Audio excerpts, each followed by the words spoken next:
All right, now we're going to make some homemade pasta. To do so, we need some olive oil, some flour. Some people prefer 00 flour, but I have found pretty much any flour is good enough. We got some salt, 4 eggs, and a measuring cup. We're going to start off with 2.5 cups of flour in our bowl. We're going to create a pocket in the middle, and we're going to crack our eggs and put a drizzle of olive oil in there. All right, so we got everything in there. We got some olive oil. A little bit of salt now to add to it. I like to add it right to the egg itself so it mixes into everything. And we're just going to use a fork, and we're going to slowly incorporate the flour in there and try to get things mixed up until it gets a little gummy and we can mix it by hand. Alright, so we got it kind of mixed up. It looks dry at first. That's okay, because when we knead it by hand, it'll go a little further. First, I like to put a little flour down just so we know it's not going to stick to the counter, and get it on my hands, and then I'm going to start kneading everything into it. We got our ball made. I'm going to probably split this into 4 smaller balls, put a little olive oil on them, and put them in a bag to sit for a few hours just to let the glutens release. Here we got all of our dough that's been sitting for a little bit. We got some flour. We got a little pasta roller. Right now I have it set on the most open setting. And since I'm making raviolis, I picked up this ravioli press from Amazon. I'm going to give that a shot and see how it is. Oh, and a roller, which will help too. So, first off, we're going to put some flour down on the counter. And spread it out so that way it's across anything that in it. And a lot of times I like to go through and make sure I just hit the rollers with it.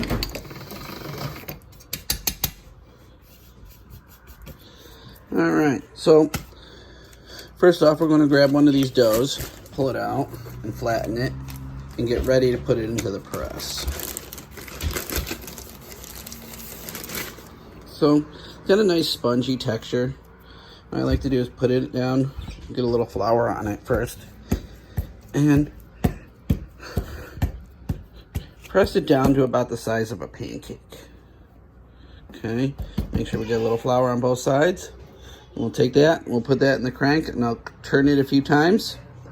And after 2 times, I'll turn it down to like 5, and then 4, and then I think I'm going to finish off a 2 or 3, but we'll figure it out once we get down there.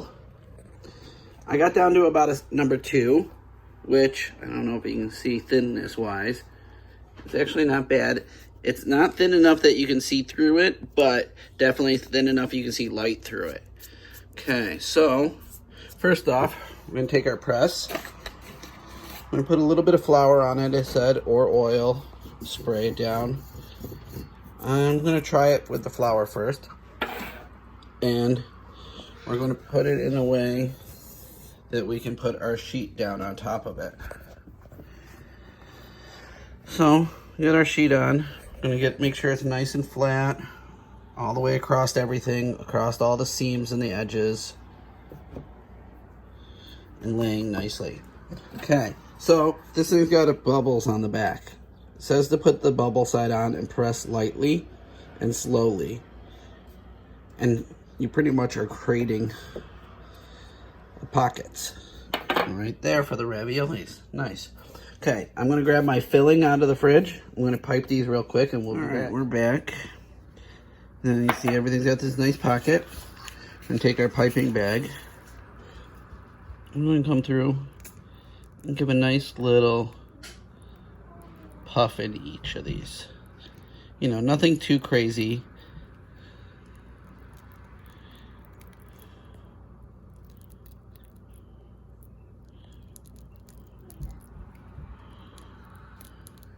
I'm not quite sure about how much is too much filling with these yet, but we'll find out in a minute.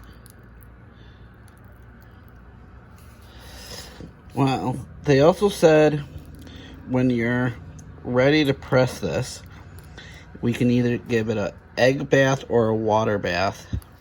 They kind of said like the water bath works better with this for some reason, but we'll find out in a second here.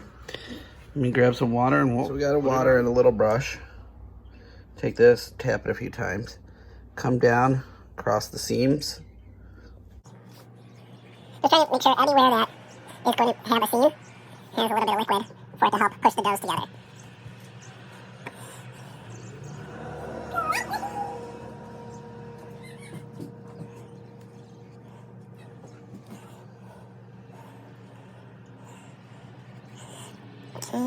Looks like everything's got a nice little water bath. I'm going to take the sheet and fold it over the top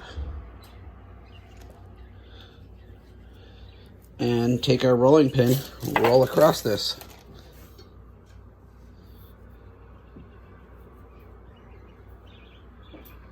Well, I'll be back after I roll this and seal everything off and see. So I pressed everything hard enough that I started seeing metal again.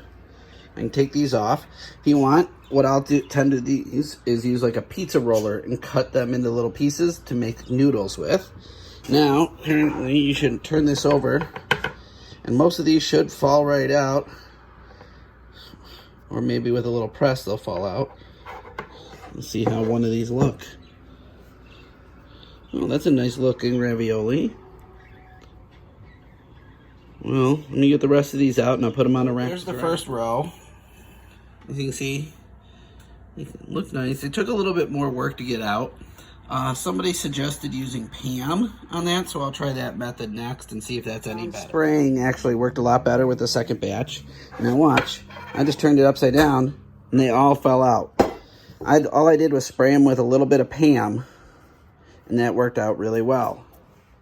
Alright, 1 second, I'll show you what to do with our scraps. So we're back now. Last thing is, we got these scraps.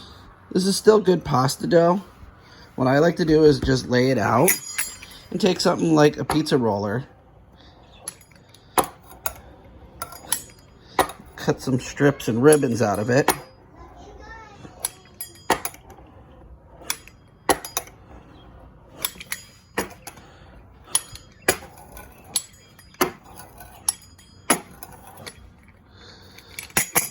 And then I'll let these sit out and dry, but I'll pull them off and cover them with a little more flour. The flour on the outside really doesn't matter because as it is, once they go into the water bath, all that flour comes right off. Now these are perfectly good noodles for any type of meal or a quick snack for the kids. And you'll like it because they're homemade. When I get down to cooking the raviolis here, I'll show you what I do and how I finish those off. Alright, so I got that all cleaned up. This is my yield so far. I got 36 of the raviolis. This is what I did with all the scraps. Put them down on a wax paper. Kind of helps them not stick, and a little bit of dusting of flour. And then I still have another ball left over. I only made enough raviolis for the filling I made in my other video on the mushroom spinach pasta filling. But I'll probably use this in the morning. I got to wrap it up real tight, put it in the fridge. And I'm going to let this sit out for probably about maybe 45 minutes. It's going to get a little more firmer and stiff. And I'll put it in a bag. And I'll throw them in the freezer until I'm ready to use them. I boiled these in salt water for about 10 minutes. Got them to float. Gave them a few minutes of floating. Take those, spread them out on a plate.